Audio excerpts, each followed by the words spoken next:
talon could make its move. Yet none of that was going to matter in about 10 seconds. From an open access hatch, grav plates howled with complaint and smoke billowed. The stench of electrical burning told Cyrus all he needed to know. Frightened curses rose next, and 2 unseen techs began to shout. While holding his breath, Cyrus moved to the hatch, waving smoke from his face. He peered into the gloom. Flames flickered from a panel. Lower down, an exposed grav plate glowed a dangerous orange color. One of the techs sprayed flames with foam from an extinguisher. The other held a heavy wrench, pointing at the glowing plate. If the anti-G devices failed, everyone aboard the hijacked ship would die as the vessel plunged deep into the planet's gaseous interior. "What's wrong with the machine?" Cyrus shouted. The 2 techs looked up through the glass of their rebreathers. Fear burned in their dark eyes. The orange glow deepened, and a screech sounded from the plate. That whipped the techs' heads around.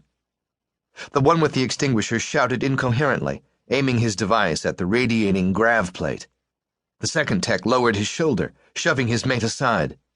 Then he raised the wrench and swung, striking a protrusion on the plate. A metallic cap popped off. The wrench-wielding tech dropped his tool, unhooked a long device from his belt, and shoved the stiletto part into the protrusion's narrow opening. "No!" shouted the tech on the floor. "You'll kill us if you do that!" The second tech never hesitated. He plunged the device into the slot until it clicked and twisted hard to the right. The howling quit as the plate grinded inside, the grating worsening by the moment. Around Cyrus, bulkheads buckled, and the deck shifted under his feet. He stumbled, and the metallic screeching told him the ship would soon twist open, letting in the methane atmosphere. The tech holding the thin device yelled. He let go of the tool, shaking his hand. Then he grabbed the handle again and yelled even louder, snatching his digits away. The smell of cooked flesh rose with a trickle of smoke from his skin. "What are you trying to do?" Cyrus shouted. "Maybe I can help." The tech looked up. Through his grimace of pain, he shouted, "The sensor shaft is burned out. We knew it would in time, but if I can connect the cami rod to the liberator spool—" Cyrus stopped listening to the technobabble. He'd have to do this by feel. Grabbing the sides of the hatch, he jumped down into the smoke. He didn't wear a rebreather like the techs, but he pinched his nose and squinted.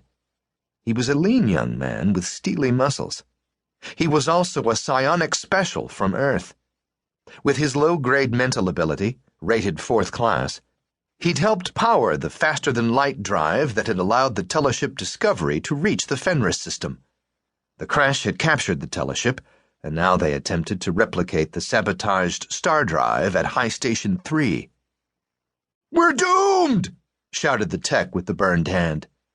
"I'd thought to—" "Shut up!" Cyrus shouted, coughing afterward. The smoke stung his throat. "Let me concentrate!"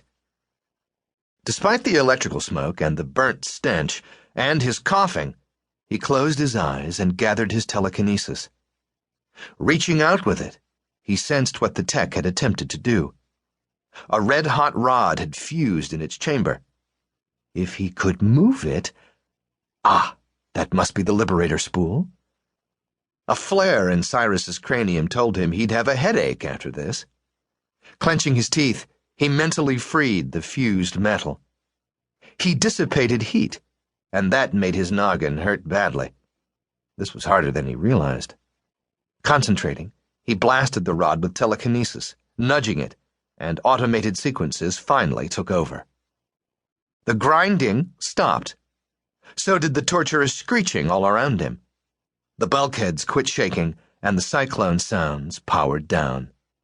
The override system took over, and the grav plates began working again, dampening the gas giant's tremendous gravity so it no longer tore the spaceship apart.